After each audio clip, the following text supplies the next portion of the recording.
Have you ever felt like you're making pretty decent progress with Chinese, but then the moment a native speaker opens their mouth, you have absolutely no idea what they're saying? Well, you're not alone. Listening comprehension is consistently rated as the most difficult skill to master in language learning in general, and this is especially true for Mandarin Chinese, which presents certain unique challenges that can make even more advanced learners feel like beginners when hearing native speakers talk.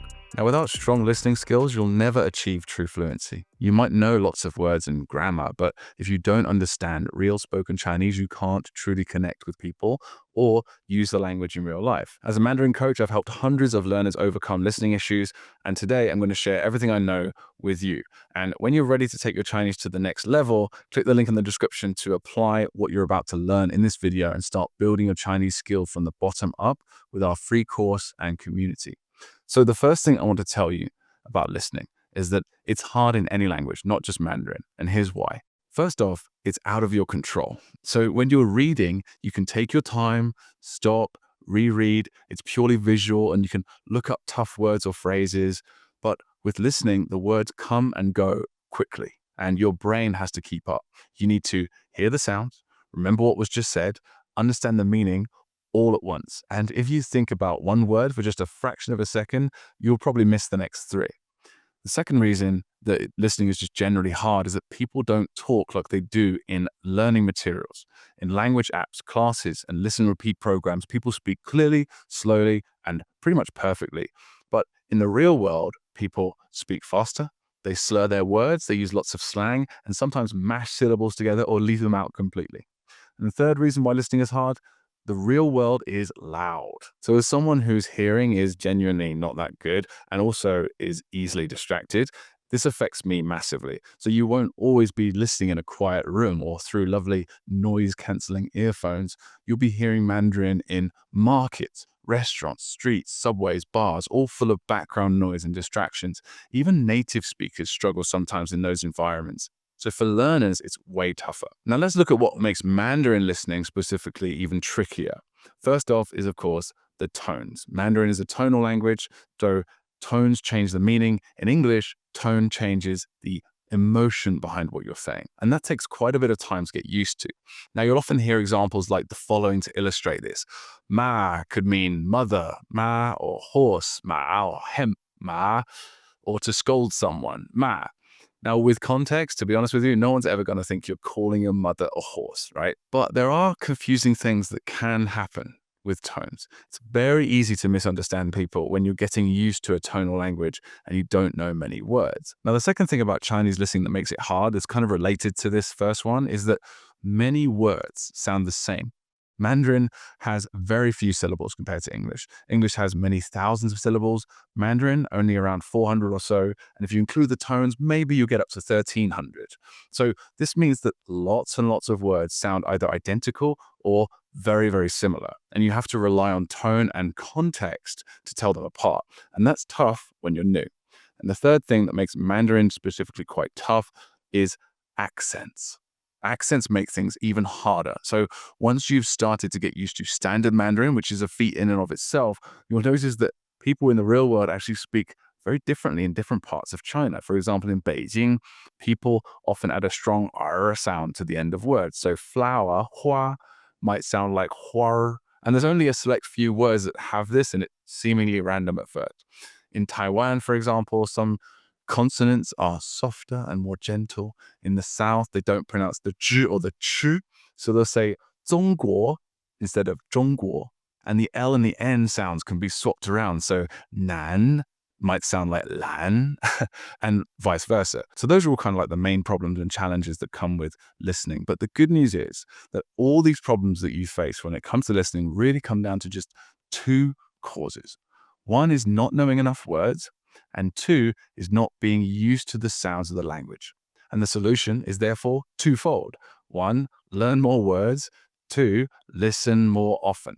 But I'm not going to just end the video there because, of course, there are slower ways and faster ways, smarter ways of learning words and doing listening practice. So let's start with learning words. To really understand native speakers, you need to know a lot of words, around 10,000 in fact. Now that might sound like a ridiculously huge number, and it is kind of scary, but you don't need to be able to speak all of these words fluently.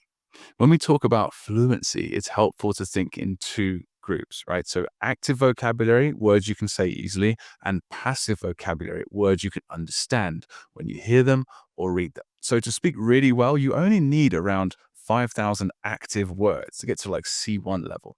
But to listen well, to really follow conversations, stories, podcasts, and videos, you will need a much larger passive vocabulary, probably closer to 10,000 words. And I'm going to give you 3 reasons right now why you should not be intimidated by this big number. First off, you will see incredible progress after just learning a couple of thousand words well. Secondly, 10,000 is a long-term project you will gradually build towards. And third thing to remember is that with mnemonics, this does not have to take years. In fact, I believe it's possible in just a few months. Here's how. Mnemonic visualization is by far the fastest way to learn and remember new words.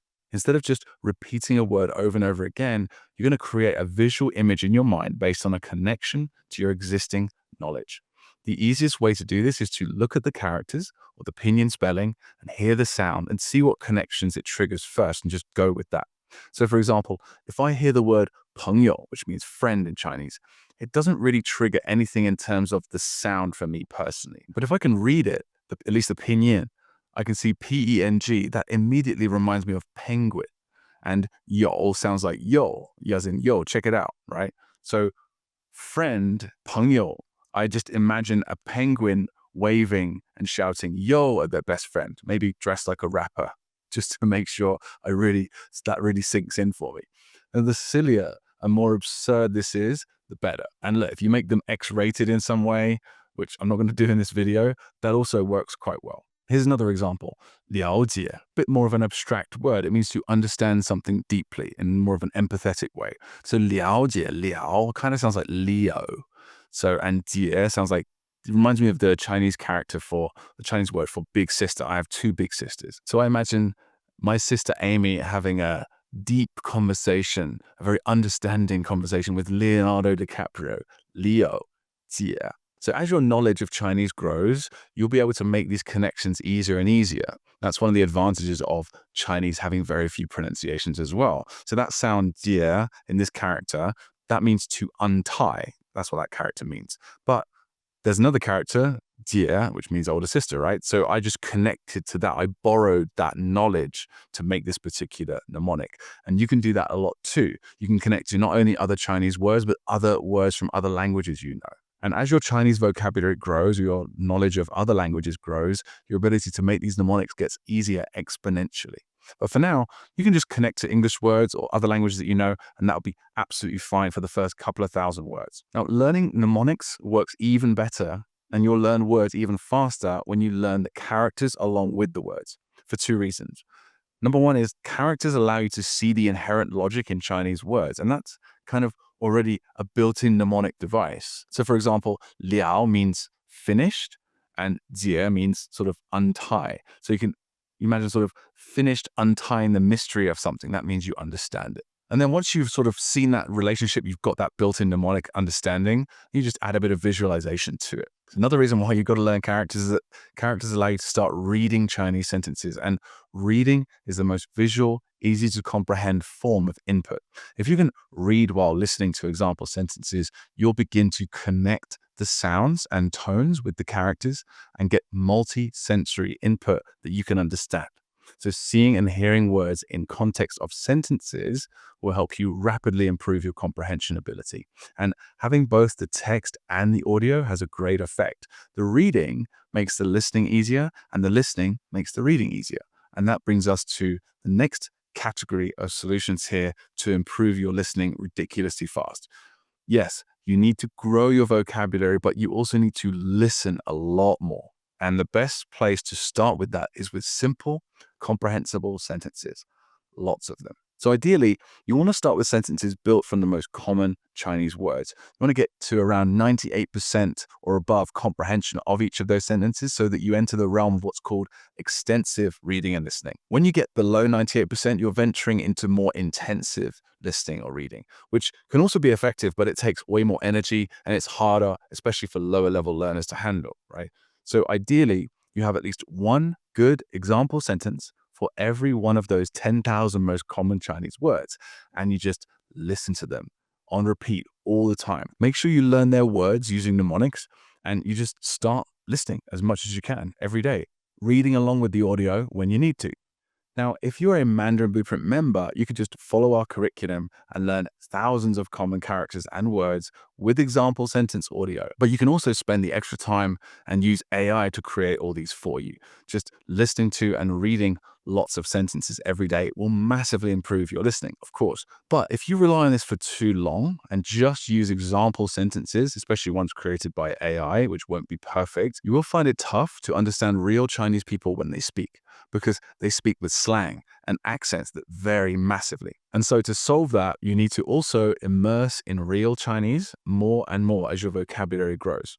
So as you develop your foundation, start adding native level material into your routine. Things like podcasts, YouTube videos, documentaries, audiobooks, TV shows. Podcasts, I think, are especially valuable because there's so much content to choose from, and podcasts expose you to all kinds of accents and natural speech patterns. My favorite one is something called 故事 FM, Story FM.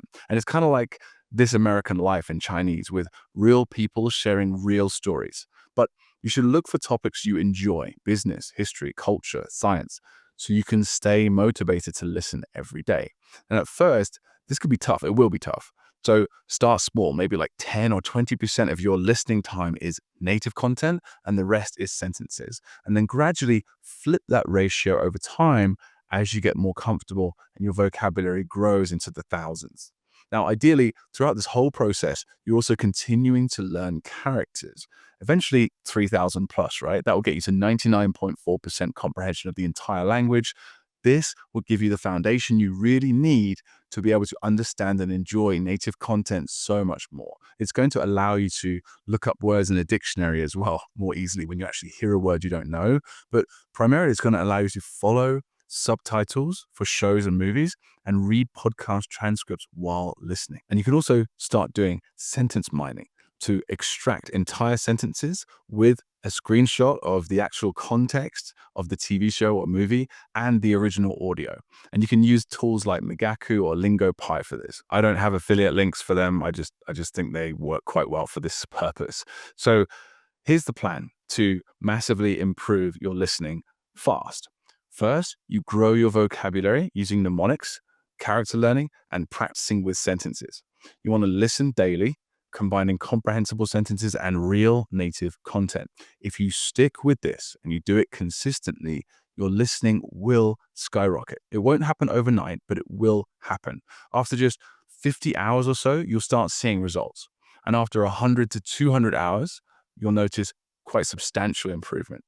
You'll start recognizing full sentences effortlessly, and eventually, native Chinese will stop sounding like noise and start sounding like a language you actually understand. But listening is just one part of becoming fluent, right? It's very important, but at the end of the day, it's still passive knowledge you're developing here. You've got to activate that vocabulary by doing speaking practice. But just like listening, there are smarter ways we've discovered to improve Chinese speaking fast. So if you want to start speaking better Chinese almost instantly, click here and I'll show you how.